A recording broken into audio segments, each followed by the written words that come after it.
version, then we're going to be on page, let's see, page 71. You happen to have it. If not, it's okay. I'll read it. We'll explain it. We'll talk about it. Okay, let us be. Is everyone on mute? I feel like I hear some residual noise.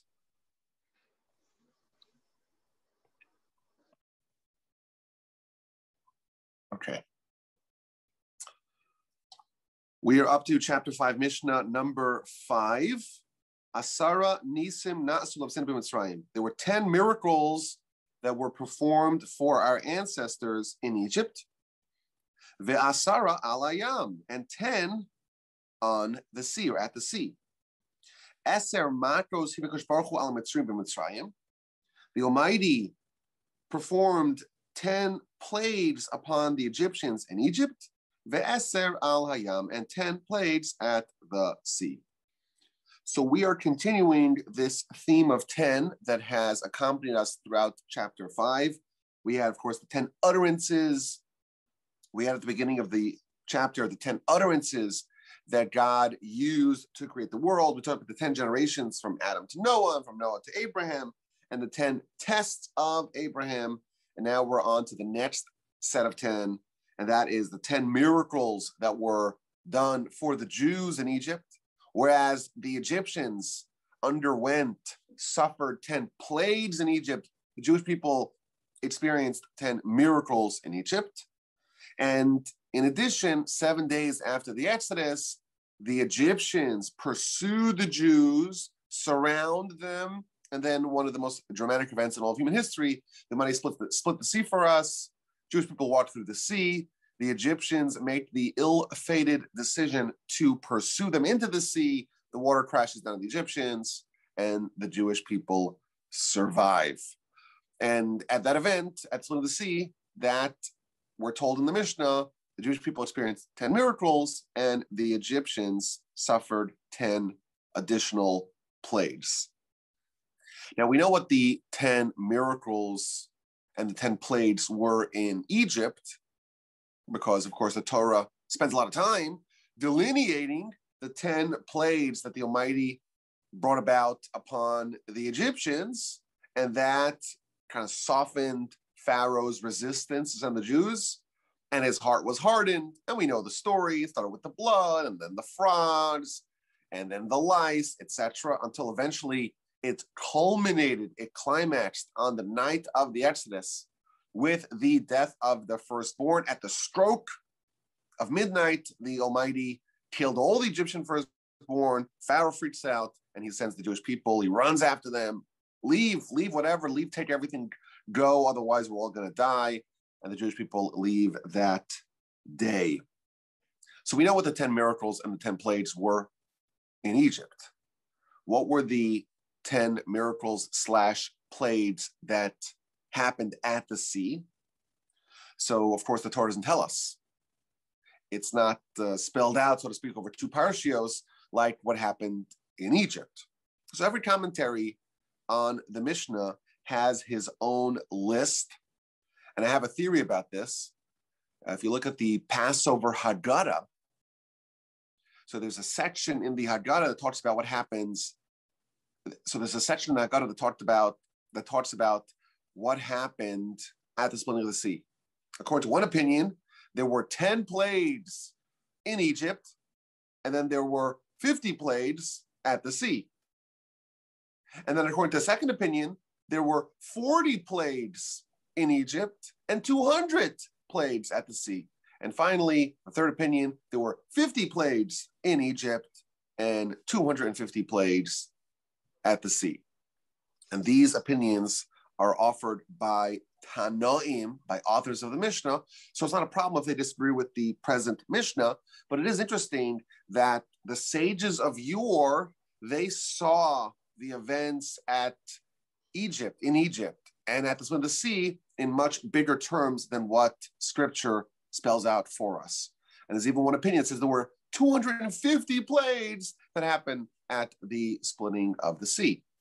Now, at the beginning of the Haggadah, it tells the story of the 5 great rabbis that spent Passover together in the city of Bnei Brak. And they were discussing the Exodus the whole night, and they discussed it into the morning, and it was very time to pray, and they were still in the middle of their Passover Seder. They were still in the middle of talking about the Exodus. Well, the question is, what were they talking about so much? What were they occupying their time with? And perhaps the answer is, if there were really 250 discrete, separate, distinct plagues that happened at the splitting of the sea, well, maybe they were delineating that. Maybe they were discussing that on a very advanced level. So it's not so clear what has actually happened, and every commentary has their own list of what happened. And my favorite version of this is found in the Bartanur, one of the commentaries, one of the ancient commentaries on the Mishnah. So he tells us like this. Number one, at the splitting of the sea was the actual tear of the waters. The waters split, and that is miracle number one. Number two is that the water became like a tent above the Jewish people, and they walked in and they were surrounded by water on all sides, even on top of them, and they were able to kind of be cocooned in this little tunnel of water.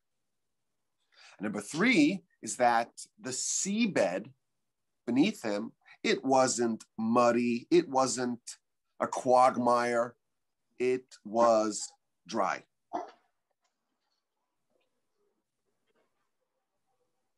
If it's possible, if everyone could mute themselves until we have questions at the end. Is that possible? Thank you.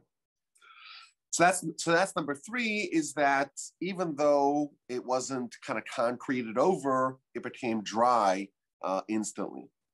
Number four is that when the Egyptians, they were walking in the same seabed, it became very muddy, and it became they were mired in mud. And number five, that when the Jewish people walked on the seabed, it became nicely tiled, like with paved stones. It was that secure, the underfoot beneath them. Number six, miracle number six, is that the waters, they hardened.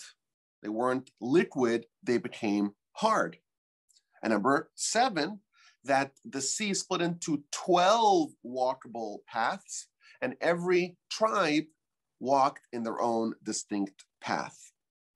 Number eight, the waters were like glass that you could see through it, and they had the pillar of fire illuminating for them, and the light kind of reflected and refracted through the water, and everyone was able to see the direction in front of them, but also they're able to see the accompanying tribes on either side of them.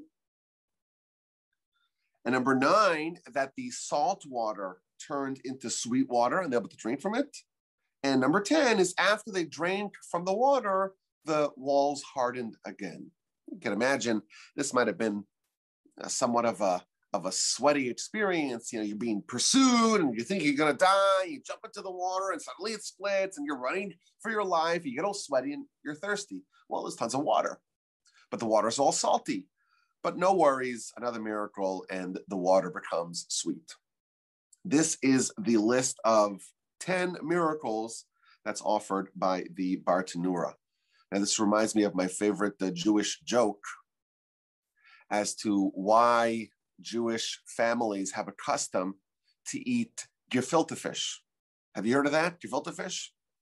Gefilte fish is this concoction where they take different parts of a fish and they grind it up and they add all these other stuff and they make these little like fish logs.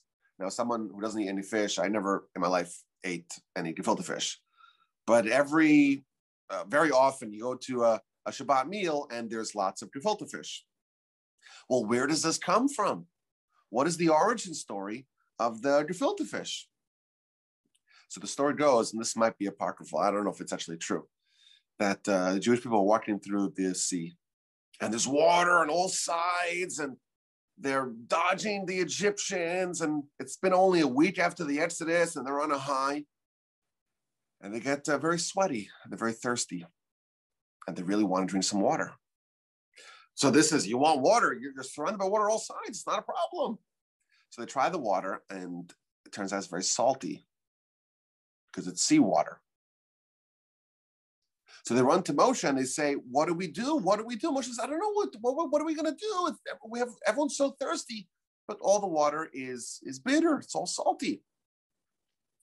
So suddenly a fish jumps out of the water and goes to Moshe and says, Moshe, I have a deal. I have within me like a little desalination stomach, and I could swallow salt water, and then I could spit out fresh water.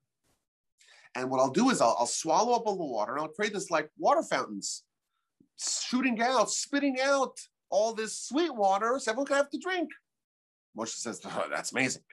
Yes, done, you're hired. This is on one condition. Well, what's your condition? I'll only do it if every Friday night, every Jewish family takes my kind of fish and eats it for Shabbos. So Moshe says, it's a deal. And then he says to him, okay, go filter fish. Deal. That's the joke. It's a little childish, but I heard that from my science teacher in high school. Whether or not it's true, I don't know. It's apocryphal, shall we say. But here, according to this commentary, there's a different version. It was one of the miracles that the Almighty did. It wasn't done by a fish, but who knows? Okay, so we have this really interesting Mishnah that tells us 10 plagues, 10 miracles that happened both in Egypt, 10 miracles for the Jews, 10 plagues for the Egyptians. Similarly, at the splitting of the sea, there were 10 miracles for the Jews and 10 plagues for the Egyptians. Now, in a recent Parsha podcast, we speculated that there are two different ways to get to faith. There's the Pharaoh version, and then there's the Jewish people's version. And both Pharaoh and the Jews, they started off the story as idolaters, and they ended off the story as people of faith, people who submitted themselves to God, but they took very different paths to get there. And in fact, before Pesach, we spoke on this Jewish Life podcast about the difference between the Exodus narrative as told in Scripture versus the story that we're reading about in the Haggadah. In Scripture, it's a very Pharaoh-centric story where the transformation that the Jewish people are undergoing is almost omitted entirely, really. And it's all about trying to change Pharaoh's opinion, and his heart gets hardened, and eventually he capitulates. And that's the version of the Exodus that we're told in the book of Exodus. And then in the Haggadah, it's a very Jew-centric, so to speak. It's from the perspective of our people, where they are suffering, and they're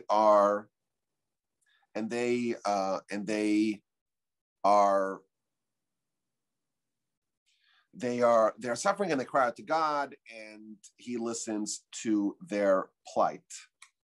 Now, what is interesting is that we've speculated that what happened in Egypt is the prototype, is the blueprint for all redemption. All redemption is going to follow this format. The blueprint for all redemption is what happened to the Jewish people in Egypt. And consequently, when we get two versions of the same story, that tells us that all redemptions can follow one of two paths. And thus we could say that even though we're going to be redeemed in the future, it's not necessarily going to be in the best version, so to speak, of that history. It could be in a very unfortunate way as well. But today I want to focus on a different angle of this particular question. The Jewish people, they're in Egypt, and they are suffering tremendously as slaves for hundreds of years at the hands of the Egyptians. And they cry out to God, And God says, you know what? I'm going to listen. I'm going to obey and adhere to the agreement that I had with Abraham, and I'm going to redeem them. I'm going to save them from their plight. Fantastic. It's a deal. And the Almighty starts doing miracles, and the miracles, they have a dual effect. They affect the Egyptians. They soften their resistance in the Jewish people way, and they open up the Jewish people's eyes towards matters of faith. Look at this. The Almighty controls everything. He's able to bring up blood. You have one cup of water. The Jewish person drinks it. It's water. The Egyptian drinks it from the same cup. It's blood. Wow. Amazing. Look at these frogs. They're targeting specifically the Egyptians. And all these miracles, one after another, targeting specifically the Egyptians. The Jewish people are transformed. And all the learned experience that they've had at the hands of the Egyptians, that all begins to melt away. And they start to coalesce behind Moshe as the nation of God. It seems like the plan is working. And they leave. And now they're a free nation. And they leave, and there's a pillar of fire guiding their way at night, and they're surrounded, they're enveloped by these clouds, these miraculous clouds. Things are great. Things are going swimmingly. Yet the Almighty, the way it's described in Scripture, he inspires Pharaoh to go pursue them. And Pharaoh pursues them again. And the objective of Pharaoh pursuing them again is to have another standoff. The Jewish people are surrounded on both sides by their enemies, and behind them is the water, and the Almighty orchestrates the greatest miracle up to that point in history, the splitting of the sea. Perhaps what this is telling us is that the Jewish people, so long as they are in Egypt, they're physically located in Egypt, it's not possible for them to become the Jewish nation. If you are in an environment that is the same environment that brought you to a very low point, a very low nadir, it is not possible for you in that same environment to have your transformation. You have to leave. You have to leave your comfort zone, leave your environment, leave the environment that brought you to that place, change where you are, change where you live, move someplace else, and then you can have a transformation. The Jewish people were in Egypt. And in Egypt, they started to follow the ways of their Egyptian neighbors. They were influenced by them. They started doing idolatry like their Egyptian neighbors. And unfortunately, they became really close to the point of no return. And now it's time to have a rehabilitation of the Jewish people. They're going to be rehabilitated, and a new nation is going to be born, the Jewish people. People of God, people who are going to go to Sinai, get the Torah, go to Canaan, be led by Moshe and Joshua. That's the plan now. But they still have all these lingering learned behavior and learned perspectives at the hands of the Egyptians. They have to clear house. They have to kind of unlearn. They need to undergo some counseling and therapy to remove all the noxious influence of the Egyptians. And maybe the idea here is, one of the ideas here is that if you want to change your bad habits, you have to leave the environment in which you learned those habits. The Jewish people, they learned a lot in Egypt when they had 10 miracles, and they witnessed their overlords, the Egyptians, suffering 10 plagues. But that was not complete until they had left. And only once they left, and then the Egyptians came for a round two, for a splitting of the sea, a subjugation of Pharaoh 2.0, only outside of the confines of Egypt could their rehabilitation be complete. That's why, when someone, let's say, moves, or someone goes to a new school, or gets a new job, or something like that, whenever you're in a new setting, in a new environment, in a new situation, you have the opportunity to really reinvent yourself. Because once you get into a pattern, it's really hard to kind of do anything drastic. You can only do incremental steps. Jewish people, they leave Egypt, and now what took a long time to learn, so to speak, hundreds of years of learned Egyptian behavior, could be undone like that in one day. And that's maybe one of the powerful lessons of this Mishnah. You had 10 plagues in Egypt. It took a year, and it still wasn't done. You had to leave Egypt, and you had 10 plagues on one day, and that's it forever. We walk away from the Egyptians, never to return. Okay, so this is the Mishnah here, and I'm happy for questions. I just want to let you know that I did have a little technical snafu. Should have spoken to Rod beforehand. So my thing stopped recording for some reason. No big deal. I'll re-record it. I'll get the audio to you. I can rip. No, that's fine. I'll re-record it. Okay. You know what? Send me the audio. Doesn't hurt. I assume maybe it's possible that I didn't empty it out from previous